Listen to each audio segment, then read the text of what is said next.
Today we're going to look at a property of materials that is going to help us in some of your calculations and questions that could be asked in your papers.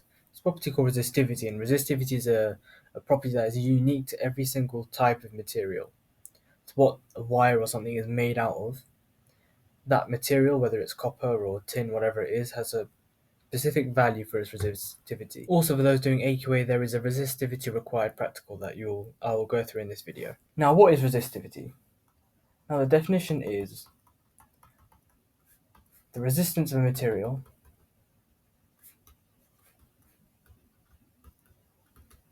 of 1 meter length and 1 meter squared cross sectional area. There are three factors that can affect the resistance of a material. The first is the length. And if we look at our case of a wire with, as we said, remember the positive ions. Now, if you had a long wire, there's obviously going to be more positive ions inside the wire. And by the definition of what we gave the resistance, which was the resistive force provided by the positive ions to the flowing charge, you can clearly see that a longer wire with more positive ions is going to have more resistance. So, longer wire, more positive ions. Therefore, if the length increases, so does the resistance. Now let's look at the area, the cross-sectional area. Again, if we look at our wire, and this time we have a wire that has a larger area, so it's more spread out.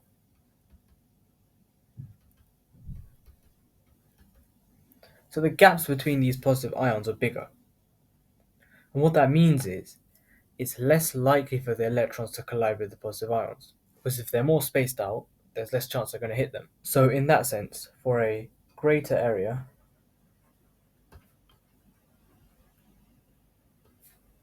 there are less positive ions in a specific area. So if the cross-sectional area is greater, in one specific area, there's going to be less positive ions. That makes sense, yeah? So that means less collisions with the electrons, which I'm going to denote with this sort of symbol. Therefore, we can say that as the area increases, the resistance decreases. So if you look at these two relationships, we can see that the length is directly proportional to resistance, and the area is inversely proportional to the resistance. So if we were to try and formulate an equation, you do that by saying resistance equals, well, it's proportional to the length, inversely proportional to area, and you have to multiply that by some constant. And this constant here, this rho, is your resistivity. The units for these equations, well, you know that length is in meters, area is in meters squared, the resistance is in ohms. So by that, if you were to manipulate your equations and put ohms in this instead of R here, and then meters for L, meters squared for A, we'll get that in order for this equation to work, the resistivity has to have a unit of ohm meters. Now, resistivity is a constant, and I said it's unique to every kind of material. So in your exam, if you're asked to calculate resistivity, sometimes they'll give you the resistance, the area, or the length, or maybe even voltage and current, and then you work out resistance in that way, and then you usually eventually find out resistivity. But if you're trying to work out resistance, for example, and you're given resistivity, they'll give you maybe a table or a bunch of values, and it'll say the resistivity of copper is, and they'll give you some value, maybe like 5 times 10 to the minus 8 ohm meters, for example, something like that maybe. And then they'll say maybe for steel it's 1 times 10 to the minus 7 or something. These aren't the correct values. Don't quote these values. These are just random numbers that they might be. But they will give you the resistivity of a certain material or of the material that is being used in the question. Now, one practical that you will definitely have to do in the AQA course and maybe as well in other examples is to determine the resistivity of a wire. And we know our resistivity equation is R is equal to rho L over A. So if we were to rearrange that, we'd get rho is equal to RA over L. So in order to work out resistivity, we need to sort of find a way to work out each one of these variables. So imagine we're given some wire here. And let's first start by trying to work out the length. You can either use a meter ruler or a vernier caliper to measure the length. Now, sometimes a meter rule is better because maybe you have a very long wire, and sometimes a vernier caliper is not big enough to measure your wire. However, a vernier caliper has a lower uncertainty and greater precision than a meter rule, so it will be better if you used a vernier caliper in this sense. But sometimes that's not possible, as I said, if the wire is too long. So in order to measure the length, use a vernier caliper or a meter rule.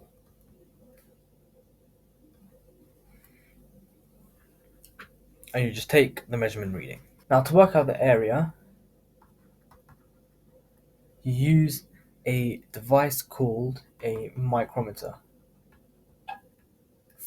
And what that is a sort of circular device that will go around the thickness of the wire. And you can just place it on the side of the wire, and there'll be sort of a gap between these 2 points, and it will measure the thickness of the wire. So what the micrometer reading will do is it will measure the diameter. So use micrometer to measure diameter. Now the problem is sometimes the diameter of the wire may vary. The diameter may vary along the wire.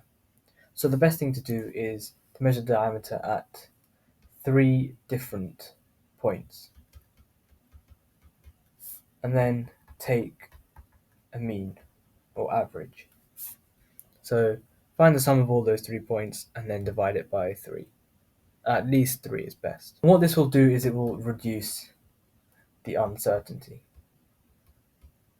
Now we want to try and measure the resistance of this wire. And the best way to do this is using a potential divider circuit. Now here is a very simple potential divider circuit that is probably best for you to use in this experiment. And what you have is you have an ammeter connected to a battery in the wire and a variable resistor here. That's your variable resistor. And you have a voltmeter in parallel with the wire of whose resistance you're trying to measure. And obviously you have your ammeter in series, as I said. And the reason you want a variable resistor is you want to, using this circuit, vary the resistance of the variable resistor. And you want to set it either on the minimum first or the maximum first and go from one end to the other. So if I just say from min to max, or vice versa. And what this will do is, if you remember from the potential divider video, if you're changing the resistance of this variable resistor, the voltage across that resistor will change. So you're going to be able to vary the voltage shared across the variable resistor, and therefore you're also going to be able to vary the voltage shared across the wire. So this voltmeter reading will change. What you'll also notice is that the ammeter reading will also change. And you want to take at least 5 readings of corresponding voltage and current readings from your voltmeter and your ammeter. So now you've got a bunch of measurements. You have a set of voltage readings and current readings, and you're probably going to get a table with some readings there and there. And you've also got a measurement for your cross-sectional area and your length. Now for your area, remember we measured the diameter. In order to work out the cross-sectional area of that wire, use the equation pi d squared over 4, where d is your diameter. Or if you feel a bit uncomfortable using that equation, you can just use pi r squared. It's just the same thing. You're just subbing in d over 2 for r. And for your length, it's just your length that you measured. Now, whenever you're doing a practical, the way to get the best set of results is to always try and find a way to plot a graph. So in this case, you're given a bunch of volt and current readings that you've taken by varying the variable resistor. And the best thing to do is therefore plot a graph of voltage against current. You don't really want to take individual resistance values by doing V over I or something like that. The best way to get the least amount of uncertainty, the best answer possible, is to always somehow find a way to plot a graph. And you have to try and use your knowledge of very independent variables and dependent variables and try to plot a graph, and then find the gradient of that graph by drawing a line of best fit, and then somehow equate that gradient to the variable you're trying to find out. So let's say I plot a graph of voltage against current, and you plot your data points, maybe something like this. You plot your graph, whatever it looks, whatever, and you try and draw your best line of best fit, which goes through or as close to as many points as possible. And due to Ohm's law, this gradient is equal to the resistance. Remember that you're trying to work out resistivity in this practical. So you then want to equate and remember the equation for your resistivity, which was the resistance R is equal to rho, which is your resistivity, times L over the cross-sectional area. So if you were to rearrange this as we did before, we know that rho is equal to R times A over L. We know our values for A and L from our measurements. They were measured. And we know that the gradient is equal to R. So by calculating the gradient, which is change in Y over change in X, or the change in the voltage over the change in the current, you can then find the resistance of this wire and therefore find the resistivity by plugging in the gradient into this equation. And when you're finding the gradient, the best thing you always want to try and do is, if you remember from my errors and uncertainties video, is to try and use the points that are closest to the line of best fit and furthest apart. So in this case, if I just plotted a graph, it'll be these 2 points here. They are the furthest apart and they are closest to the line. And try and use the exact data point values to get a better resistivity value. I advise you to go look at some practice questions in order to help reinforce what you've learned today. It's a good way to understand how to apply the content and the equations. Please make sure to subscribe, like and comment, and feel free to watch any of my other videos if that will help you with your physics course, and good luck for your future.